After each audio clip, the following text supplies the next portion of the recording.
Welcome to another episode of Digging In. We are going to dig into what happened during the Sodak 16 in Class A and Class B on Tuesday night, and then we're going to take a quick look ahead on what to expect for the Sodak 16 on Thursday with Class AA. Joined by Haley Dotseth of Adrenaline Volleyball. Haley, are you handling everything all right? Yes, some craziness and late nights in the office that we've had here just to make sure our sticker boards are up to date. Yeah. But it's a real treat, the awesome volleyball that's going on just around the state. And I know we'll talk about some of the upsets, but yeah, just a really great postseason just in the beginning of it. You got to be ready this time of year because these teams are constantly changing, evolving, and improving. And if you don't stay with them, you could get beat. And that's what happened to a few of those teams. But we're going to start in Class AA, where Thursday night, these teams are going to compete for a spot at the state tournament.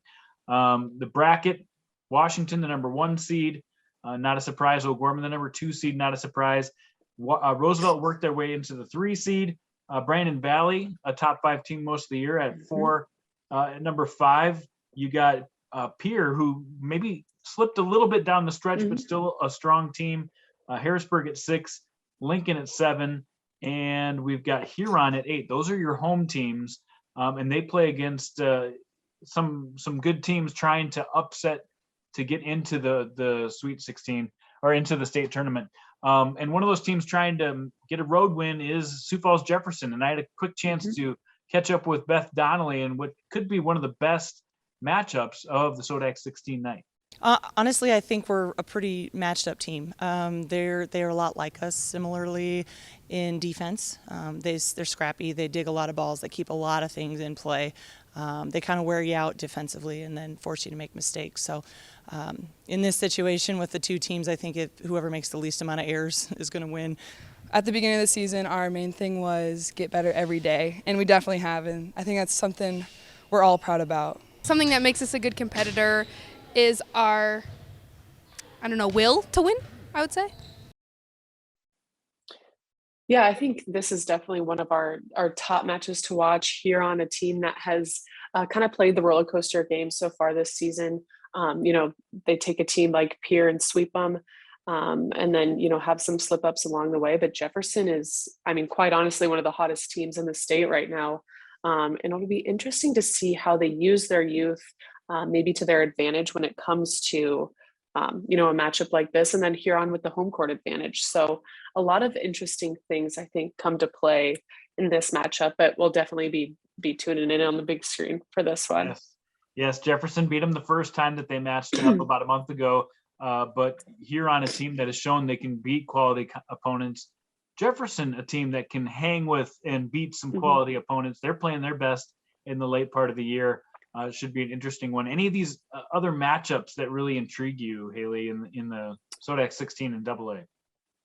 Yeah, well, I think we have to look at that Pierre-Yankton matchup too.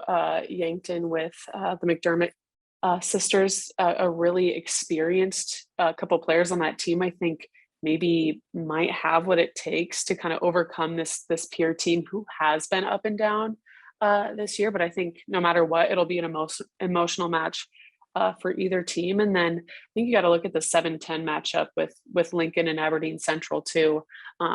Just the trajectory really of both teams. You see Aberdeen Central, who had a really rough start to the season, but has been consistently improving every single week. I think they might, kind of cross over that Lincoln line there. So that'll be interesting to watch as well, just to see who shows up really to play tomorrow night. This Lincoln team started out hot this year. You're right. They haven't put it together in the middle of the year, but they've got the potential to be with one of the best teams. They also have the potential to not make it to the state tournament. So that is a fun one to look at. I think Harrisburg Mitchell, another one to kind of keep in the rearview mirror. Mitchell, has the potential again to make something happen. It's going to be tough on the road against Harrisburg, but that could be an interesting one. And then Watertown has always put together a quality team. It's not quite the same Watertown team we've seen in the last few years, but they visit Roosevelt. Who knows? There's a couple of more that anything could happen. Yeah, I think one theme, even that we've seen so far in Class A and B, who played Sodak 16 last night, is just whatever team shows up ready to swing hard and play hard, dig the ball up, that's who's going to win. I mean, there's really seed points kind of go out the window. Right. Besides, of course, in AA when it comes to who's hosting, which makes a little bit of a difference, but it's really just who shows up to play on every given night, which has been such a treat to watch, but definitely kind of a precursor to what might happen here at the state tournament in a couple days. So Thursday night, we're going to find out the final 8 teams to make the state tournament. Tuesday night, we found out who's going to make it in Class A. They played their Sodak 16 tournament, and in Class A, there were some 3-0 matches. There were some close matches. A couple of those close matches, Wagner played Elk Point Jefferson all the way to 5 sets. Parkston got the upset against Rapid City Christian in 5 sets. Let's start with those 2 matchups first. You watched Parkston a little bit. This is a team that's definitely on the rise. Yeah, Parkston is a team that we maybe missed throughout the course of the season, just with dropping a few early. But even looking at their record, 21-14, just throughout the postseason, even their matchup in the Sodak 32 would have been an upset against MVP. They were the lower seed, but we've just been super impressed by just how aggressive they're being on offense. I think Maya Newball does a really, really good job for them, and just a sophomore she is. So, kind of a bummer that they make that upset against Rapid City Christian, then turn around and have to play Sioux Falls Christian the first round of the state tournament. But that's a pretty scary 8 seed, and even I think truly a 15 seed, if you will. Yeah, Rapid City Christian had. Yeah, Rapid City Christian had a couple opportunities to put the match away, and Parkston just would not go away, and they took that one. Wagner, on the other hand, played Elk Point Jefferson, and that was a nail biter as well. Elk Point Jefferson got the first 2 sets. Wagner came back and won 3. And Elk Point Jefferson was one of those teams we talked about last week that, is definitely not a team to look past. But Wagner, with some potential here, showed some grit. Yeah, I think they definitely showed grit, and unfortunately, we were watching some other matches that were going extra sets, and then all of a sudden we see EPJ up 2-0 on Wagner, so we had to switch the stream on that one, and it almost seemed that as soon as we switched it, Wagner kind of got their feet back and kind of found their rhythm. I don't know if they were being a little passive the first couple sets, but during the 5th set, they started off passive, and it almost was, kind of one of those things where, oh no, are they going to tip too much? And EPJ is going to find a way to win this in the 5th, but they turned it on. Coach called a timeout, and I think that's probably what she told them was swing hard, go out swinging, and I think that's really what put them over the edge was, those hard swings towards the end of the match. And, the rest of the seeds pretty much went like we maybe thought they would have. And that sets up the look at the state tournament bracket here. Sioux Falls Christian takes on Parkston. The 4-5 is Wagner. Hill City, that should be a lot of fun. Garrettson still with just 1 loss on the year as the 2 seed takes on Elkton Lake Benton. And Dakota Valley hanging out in a good spot at number 3 against Hamlin. So we'll dive a little deeper into the state tournament next week. But that's a look at Class A. As we look at Class B, and I mean, the first impression is I look at the state tournament bracket, the teams that made it, and I'm like, every single one of these games is must-see TV. Absolutely. And even almost every single match last night was must-see TV. You talk about Burke overtaking Woolsey Wessington, which was just a nail biter almost all the way through. Just such good volleyball. I'm looking up and down on this list. The 1-8 Platte Geddes and Burke. That's going to be a great match, especially after like we just talked about, Burke putting away Woolsey Wessington. 2-7 Aberdeen Christian Warner, which was an excellent match the first time. There's just not going to be an easy ticket. And I feel like the Class B court might be slowing down the schedule a bit. So we'll have to speed up those warm-ups maybe. But yeah, I can't even pick out a top match to watch because these will all be great. They're all terrific. And on Tuesday night, you mentioned the upset. Burke took out Wolsey Wessington, and in that one, Burke took the first two. Wolsey Wessington came back, and then Burke took it to him in set four. And just a couple stats: Addison Indahl led the team in digs. She also led the team in kills with 21. But I was intrigued by their freshman pair, Kaylee Frank, who came up with 14 kills, and Paige Bull, who put up 6 blocks. And I think those two freshmen stepping up shows that this team has really matured since the beginning of the year. Yeah, and I think you put it so well. They definitely have matured throughout the season. And I talked to Coach Indall last week, and that's exactly what she said. She knew that they were young and maybe experience wasn't going to be on their side, but what they do have is emotion and the ability to kind of explode. And I think you see that even in their cheering huddle. After they win that match, they're dogpiling, and a really fun thing to see on the Burke side, but also tough to watch on the Wolsey Wessington side. But this will be a team that nobody wants to play right now. So again, a really tough 8 seed matchup with Platte Geddes.